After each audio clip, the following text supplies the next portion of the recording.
The claim we're going to be examining is universities should have women's gender and sexuality studies courses. You all ready? Yes. Count of three, you're going to move. 1, 2, 3. Okay. Why do you strongly disagree with that? Because I think that those departments are largely, if not exclusively, ideological, and they're not based upon the best available evidence. They're promoting narratives. Okay. Why are you neutral? I'm neutral just because I haven't heard any really strong arguments for either or. And at the same time, I feel like a university should be able to do whatever they want with their funding. So if it's something that they find is necessary, then I think they should have the right to impose it. Okay. And why do you? I think it's an important subject with historical and cultural significance, and students are in request of it, and so it should exist. Can I comment on that? Yeah. I agree 100% with what you said, like completely. And if they were non-ideological courses and they did an honest and sincere examination of women's issues, gay issues, trans issues, and they tried to falsify as opposed to promote a narrative, I would be on the strongly agree. I think that those departments are exclusively ideological. Can I respond to that as well? Yes. I don't think anywhere in the question it implies ideology. It's simply asking about the existence of the class. If we were to ask, should we have purely ideological women's gender and sexuality studies, I would agree with you. But we also have classes on literature and women's studies, or gender studies in history, or in film, or in plenty of other mediums. And so for that reason, I don't think it's realistic to argue it's inherently pejorative. It's inherently, I wouldn't say pejorative, but it's inherently ideological because of the way that the discipline manifests itself. And again, I completely agree with you. We need to study these things. We need to study them in a way that uses robust epistemologies in the best possible way. That's just not what we have. I mean, you can look at, and I can give you overwhelming evidence for this. You can't, the number one feminist journal is Hypatia.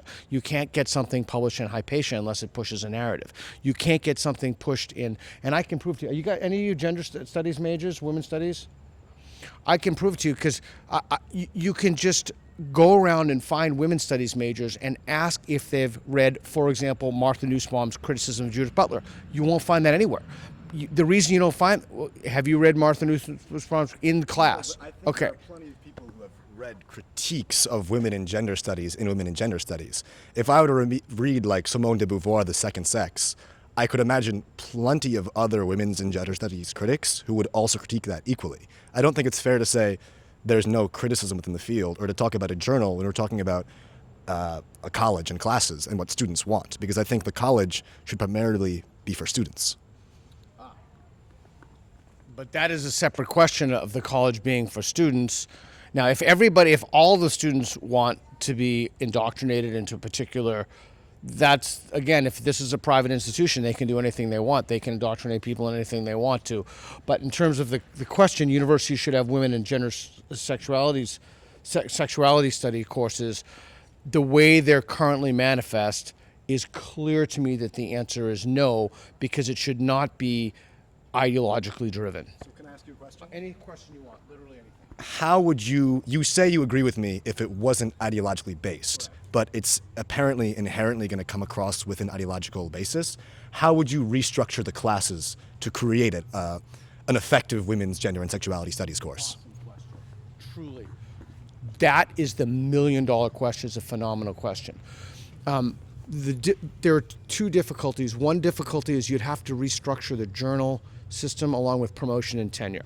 That's very difficult. People have tried to do that, like Peter Singer's journal in Australia. People have tried to do that. But I would restructure the discipline and so that different viewpoints, and so for example, if you teach an atheism class, which I taught, I would have believers, Christians, Muslim apologists. I would have the best arguments for the existence of God. I wouldn't solely focus on promoting certain views about, now fourth wave feminism or third wave feminism, like Simone de Beauvoir. I would have a wide range of literature that students could look at, and then I'd teach them some basic dialectical tools to disagree with them, like this. I Well, I feel bad for this guy because he hasn't answered any questions. Let me know if this moves you at all in either direction. You're just going to take a step onto whichever way you're feeling. I think it's a little disingenuous to imply that women's and gender studies don't have like the Socratic method and discourse installed within them, mostly because they are humanities courses, and especially at Williams College, we focus a lot on discourse and disagreement.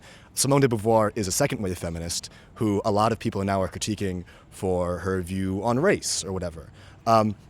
And I feel that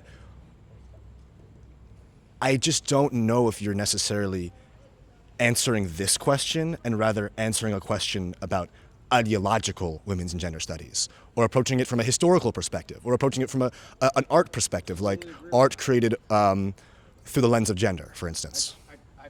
I totally agree, and I think the fact that Simone de Beauvoir is criticized for her perspectives on race is itself an example of the narrative that's pushed. Okay. Why did you move to slightly disagree?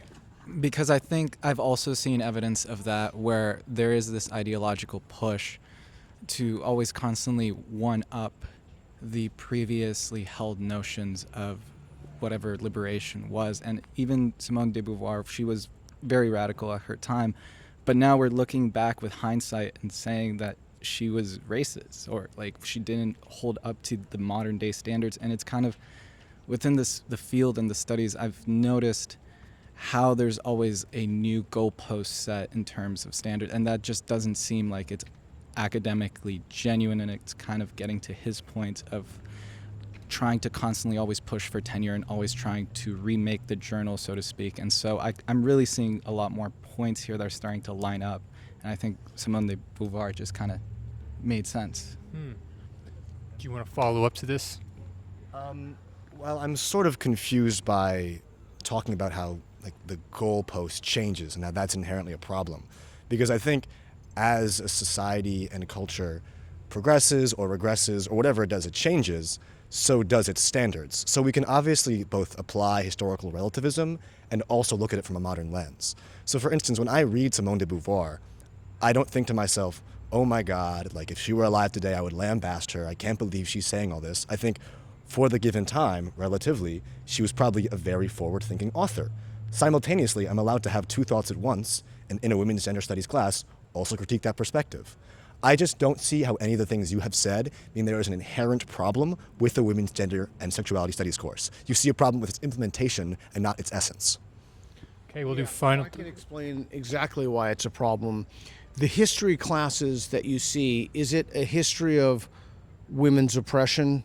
Is it, I mean, have you taken them here? Have you taken classes here? Okay, so it's a little more difficult. So if I saw that it was not oriented around oppression, specifically of Western women and oppression, if I saw that, for example, they had honest discussions of Yazidi bazaars when ISIS was taking women and literally selling them as cattle, and I saw that women's studies departments were whose, if you look in, I haven't seen Williams, but they're primarily activist, explicitly activists on their web pages. If I saw them having demonstrations and promotions about raising awareness for women in the Middle East, or women are beaten by the Taliban, I think that would be evidence for me to move. That would be a piece of evidence. But as it is, it's a homogenous, unifying narrative of the patriarchal ends of a culture that, again, it forwards a very specific view of the world, a very specific view of masculinity and men,